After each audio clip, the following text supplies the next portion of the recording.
Hello friends, तो basic of stock market का ये हमारा पहला वीडियो है।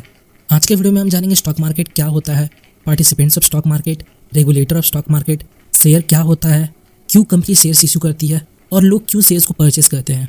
तो पहले मार्केट का मतलब समझते हैं। मार्केट एक ऐसी जगह होती है जहां लोग अपने इंटरेस्ट के लिए गुड्स और सर्विसेज को बाय या सेल करते हैं। मार्केट में जनरली दो पार्टिसिपेंट होते हैं, एक बायर और दूसरा सेलर। इसके अलावा भी एक पार्टिसिपेंट होता है जिसे हम मीडिएटर कहते हैं। मीडिएटर बायर और सेलर के बीच का कड़ी होता है। ये बायर को सेलर अवेलेबल करवाता है और सेलर को बायर। इस बीच ये दोनों तरफ से कुछ कमीशन चार्ज करता है जो इसका इंटरेस्ट होता है। सभी मार्केट के लिए मीडिएटर की जरूरत नहीं होती, पर कुछ ऐसे स्पेशलाइज्ड मार्केट होते हैं जहां ट्रेड करने के लिए मीडिएटर की जरूरत होती है। जैसे stock market, as per SEBI rules and regulation हम बिना ब्रोकर के शेयर मार्केट में ट्रेड नहीं कर सकते। सेबी एक गवर्नमेंट बॉडी है जो शेयर मार्केट की हर एक एक्टिविटी को रेगुलेट करती है। इसका पूरा नाम security and exchange board of India है। हम यहाँ मीडिएटर को ब्रोकर बोलते हैं, जो कि स्टॉक एक्सचेंज का मेंबर होता है। स्टॉक एक्सचेंज के थ्रू ही शेयर्स को बाय या सेल किया जाता है। इंडिया में मेनली दो स्टॉक एक्सचेंज है। पहला बीएससी मतलब बॉम्बे स्टॉक एक्सचेंज और दूसरा एनएससी मतलब नेशनल स्टॉक एक्सचेंज। अब आप मार्केट का मतलब समझ चुके हैं। तो जब इस मार्केट वर्ड के साथ कोई स्पेसिफाइड वर्ड जुड़ जाता है तो वो एक स्पेसिफाइड मार्केट कहलाता है। जैसे अगर मार्केट के आगे बुक वर्ड जोड़ दे तो ये एक स्पेसिफाइड मार्केट कहलाएगा, जो होता है बुक मार्केट, जहां बुक्स की बाइंग एंड सेलिंग होती है। अगर मार्केट के आगे फ्रूट वर्ड जोड़ दे तो ये होगा फ्रूट मार्केट, जहां फ्रूट्स की बाइंग एंड सेलिंग होती है। ऐसे ही स्टॉक मार्केट एक स्पेसिफाइड मार्केट है जहां स्टॉक की बाइंग एंड सेलिंग होती है। तो अब आप सोच रहे होंगे क्या बुक्स और फ्रूट की तरह इसे भी फिजिकल मार्केट में ट्रेड करना पड़ता है? पर ऐसा नहीं है। स्टॉक्स को ट्रेड करने के लिए ब्रोकर्स आपको डिजिटल प्लेटफॉर्म प्रोवाइड करते हैं जहां आप फोन या पीसी के थ्रू स्टॉक मार्केट में ट्रेड कर सकते हैं। अब आपके मन में बहुत सारे क्वेश्चन चल रहे होंगे। शेयर होते क्या है, कंपनी क्यों शेयर इशू करती है और पब्लिक या इन्वेस्टर क्यों शेयर्स को खरीदते हैं? तो शेयर होता क्या है? जब किसी कंपनी के ओनरशिप को फाइनाइट नंबर ऑफ यूनिट में तोड़ दिया जाता है, जहां हर यूनिट का प्राइस वैल्यू होता है, जिसे हम शेयर प्राइस कहते हैं, और इसे सेल करने के लिए प्राइमरी मार्केट में इशू कर दिया जाता है, तो इसे हम शेयर्स कहते हैं।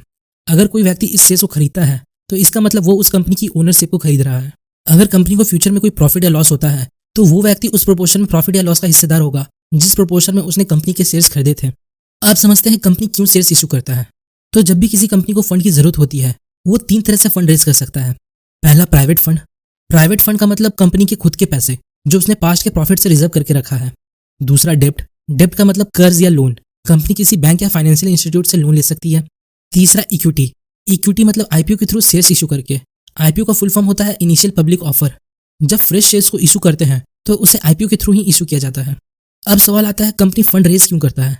तो कंपनी फ्यूचर एक्सपांशन के लिए फंड रेज कर सकता है, किसी न्यू प्रोजेक्ट के लिए फंड रेज कर सकता है, और डेप्ट की पेमेंट के लिए फंड रेज कर सकता है। आप सोच रहे होंगे जब कंपनी लोन लेके फंड रेज कर सकती है तो शेयर्स इशू करके वो ओनरशिप क्यों डिस्ट्रीब्यूट करती है? तो इक्विटी रेज करने से कंपनी को बहुत से बेनिफिट होते हैं। जैसे अगर कंपनी लोन लेती है तो उसे बैंक को फिक्स इंटरेस्ट देना पड़ता है, चाहे कंपनी प्रॉफिट में हो या लॉस में। और वहीं इक्विटी के थ्रू फंड रेज करने पर कंपनी को कोई इंटरेस्ट नहीं देना पड़ता। अगर कंपनी प्रॉफिट करती है तो अपने शेयर होल्डर्स को प्रॉफिट का हिस्सा देती है। दूसरा advantage, to maintain healthy balance sheet. Loan लेने पर बैलेंस शीट में डेब्ट दिखाई देता है जिससे कंपनी की इमेज थोड़ी सही नहीं दिखती और इन्वेस्टर उस कंपनी में इन्वेस्ट कम करते हैं। तीसरा, अगर कोई कंपनी डेब्ट की पेमेंट के लिए फंड रेज करना चाहती है तो लोन नहीं ले सकती, क्योंकि ये तो बेवकूफ़ी होगी कर्ज को चुकाने के लिए एक और कर्ज ले लेना। इसलिए कंपनी शेयर्स इशू करती है। और एंड में सवाल आता है पब्लिक क्यों शेयर्स परचेस करती है जब इसमें लॉस के चांसेस है? तो ऐसा है, शेयर मार्केट में जितने भी लोग इन्वॉल्व है सब पैसे के लिए और प्रॉफिट के लिए इन्वॉल्व है। एक इंडिविजुअल किसी कंपनी के शेयर्स में तभी इन्वेस्ट करता है जब उसे उस कंपनी के फंडामेंटल और पास्ट के डेटा को देखकर उसके फ्यूचर में ग्रोथ की पॉसिबिलिटी दिखती है।